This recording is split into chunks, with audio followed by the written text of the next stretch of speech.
जो रिश्ता है वो 6 साल पुराना है और हम दोनों के परिवार वालों की मर्जी से ये शादी हो रही है। तो मैं सीएम से भी गुहार लगाऊंगी, पुलिस प्रशासन को भी शिकायत दूंगी। क्योंकि जो रिसेप्शन का कार्ड है उस पे शहबाज नाम छपा हुआ है लड़के का, लेकिन जो शादी का कार्ड है उसमें उस लड़के का नाम साहिल है। साहिल, शाहबेज उर्फ साहिल है, उसे कड़ी सजा मिलनी चाहिए। नमस्कार, मैं हिमांशी राजपूत और आप देख रहे हैं भारत एक्सप्रेस डिजिटल।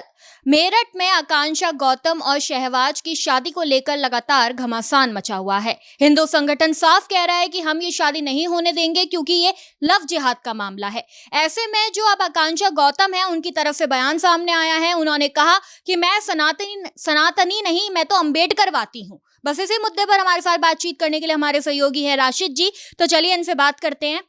तो सर, जैसा कि आप देख ही रहे हैं, इस मामले में अब जो लड़की है आकांक्षा, उनका बयान सामने आया। उन्होंने तो साफ कह दिया कि मैं तो हिंदू हुई ही नहीं, मैं तो बौद्ध धर्म को मानती हूँ। जी, जाहिर सी बात है कि बीते दिनों इसको लेकर खूब हंगामा मच रहा है। मेरठ में जिस तरह से ये बवाल देखने को मिला है, पहले ये एक गांव का मसला था, अब ये गांव का मसला नहीं है, बल्कि अब ये मेरठ से बाहर निकल चुका है और हर किसी की नज़र इस मुद्दे पे बनी हुई है कि आखिर क्या मामला है और हिंदू संगठन का इसमें क्या रोल है और वो लड़का लड़की क्या कह रहे हैं, और सबसे ज़रूरी बात कि इसमें पुलिस प्रशासन का क्या रोल है। ये तमाम सवाल इस घटना के इर्द गिर्द घूमते हैं और हम देखते हैं कि जब से बवाल हुआ है तब से लगातार एक तरफ जो है वो हिंदू दल के नेता जो कि सचिन सिरोही हैं वो बाइट दे रहे हैं, उनके साथ जो है वो उस लड़की के चाचा हैं जिन्होंने कंप्लेंट की है, हिमांशी। दूसरी तरफ वो लड़की है जो खुद कह रही है कि मैं सनातनी नहीं हूँ, मैं अम्बेडकरवादी हूँ, और दूसरी तरफ वो ये कह रही हैं कि मेरा जो है वो शहबाज से जो रिश्ता है वो 6 साल पुराना है और हम दोनों के परिवार वालों की मर्जी से ये शादी हो रही है, ठीक है। और जो साहिल नाम है, उन्होंने कहा कि वो साहिल मैंने ही उसे निकनेम दिया है। दूसरी चीज़, जब ये शादी होती है, जब कार्ड छप जाते हैं, जब शादी होती है तो बैंक्वेट हॉल में जाके हिंदूवादी दल जो हैं वो उन्हें डराते धमकाते हैं। इसमें वो ये कहते हैं कि ये लड़की के चाचा हैं जिन्होंने कंप्लेंट कर रखी है। हालांकि जो लड़की की बाइट है, जो मीडिया से जिसमें वो बात कर रही हैं, वो साफ कह रही हैं कि चाचा से हमारी पहले इतनी बोलचाल नहीं थी, हमारी बातचीत ही बनती है, लेकिन एक परिवार में जब कोई एक खुशी का माहौल होता है तो एक ये कमी रहती है कि क्यों ना हम सब मिल करके इस खुशी को मनाएं। जब भी कोई ऐसा कोई त्यौहार होता है, कोई शादी होती है, तो हर किसी को ये लगता है कि हम आपस में मिल जाएं, क्यों किसी से बैर रखें अपनों से। तो उन्होंने भी यही किया और वो खुद लड़की के अनुसार, लड़की कहती है कि वो चाचा आए और कार्ड लेकर चले गए बांटने के लिए। अब वही उसी कार्ड को लेके जो है वो हंगामा हुआ, जिसके बाद ये तमाम जो मुद्दा आपने देखा।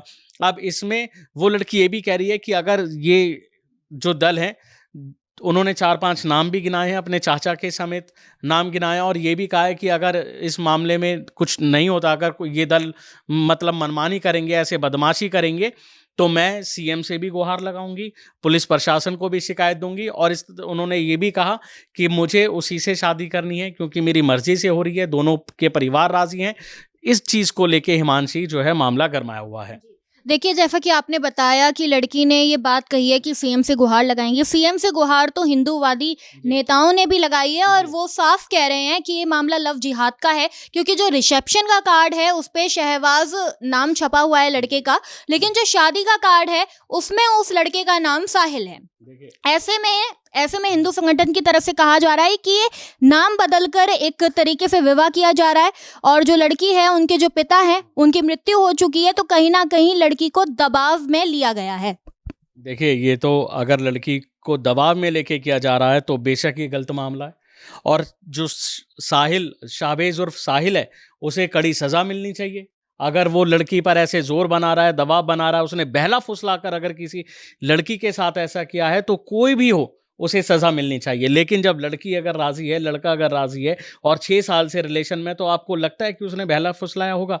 जब लड़की कह रही है कि हमारा दोनों का परिवारों की मर्ज़ी से शादी हो रही है, और उन्होंने यहाँ तक भी कहा है कि इसे लव जिहाद से ना जोड़ के देखें, बल्कि लव मैरिज से जोड़ के देखें। भले ही ये 2 धर्मों का मामला है, लेकिन मैं आपसे एक दूसरी बात अगर कहना चाहूँगा हिमांशी, जो जैसा आप इसमें देख रही हैं कि हिंदू दलों ने भी सीएम से गुहार लगाई है रुकवाने के लिए। क्यों रुकवाना? अगर यही चीज़ दोनों धर्मों में अलग होती, फिर क्या करते आप? मान लो अगर लड़का हिंदू और लड़की मुस्लिम होती, तब भी आप ऐसे विरोध करते? तब शायद स्वागत होता, है ना, स्वागत होता ना। और अब क्यों नहीं हो रहा? इसमें तो लड़का लड़की देखेंगे, भाई जो अधिकार है, कानून है हमारा, संविधान है हमारा, वो इजाज़त देता है इस चीज़ की, और ऐसे तमाम मुद्दे हैं। अगर ऐसे बड़े लेवल पे देखो, कितने एक्टर्स हैं, कितने सेलिब्रिटी हैं, कितने नेता हैं, उन्होंने कर रखी हैं। ये हिंदुवादी दल नेता ये कर रहे हैं, जाके अपनी पार्टी में देखें पहले। खुद बीजेपी के बड़े बड़े नेता हैं जिनके नाम हैं, ऐसे तमाम एक्टर्स हैं। इन कभी आपने सुना कि सैफ करीना को लेके इन्होंने कोई बयानबाजी की? नहीं सुना ना। ऐसे ही है ये चीज़। लेकिन अगर इस मामले में कोई भी मामला है, अगर कोई किसी को बहला फुसला रहा है, चाहे वो किसी भी धर्म का है, वो तो गलत है। और अगर वो झूठ की आड़ में अगर किसी को धोखा दे रहा है तो ये गलत है, उसे उसकी सज़ा मिलनी चाहिए और तुरंत गिरफ्तार होना चाहिए। लेकिन अगर ये मामला लव जिहाद से इसे जोड़ के देखना गलत है, क्योंकि जहाँ तक लड़के की बात उसे लग रहा है, और ये लव मैरिज का मामला है। अगर वो सब हैं, राज़ी हैं, तो सीधा है कि पुलिस प्रशासन को भी ये चाहिए कि वो उनकी सुरक्षा का इंतज़ाम करे। और दूसरी ओर अगर दोनों परिवार राज़ी हैं और लड़का लड़की राज़ी हैं और अगर ठीक है तो आगे बढ़ना चाहिए उन्हें, जो भी वो फैसला लें अपने रिलेशन को लेके। बिल्कुल राशिद जी, बिल्कुल सही बात बोली है, क्योंकि जो ये मामला है इसके भीतर जो लड़की है वो तो यही कह रही है जी। कि हम 6 साल से साथ हैं, आपस में प्यार करते हैं। जी। परिवार वाले माने हुए हैं, मतलब कुल मिला के देखा जाए मियाँ बीवी राजी, तो क्या करेगा काजी। जी, बिल्कुल। और जिस तरीके से लव जिहाद की बात कही जा रही है तो उसके सबूत भी होने चाहिए। उस मामले को लेकर जी। सबूत सामने नहीं आ रहे, क्योंकि जो लड़की है वो खुद ही ऐसा बयान दे रही है। अब देखना ये होगा कि इस मुद्दे पर आगे क्या कुछ होता है। देखते रहिए भारत एक्सप्रेस। नमस्कार।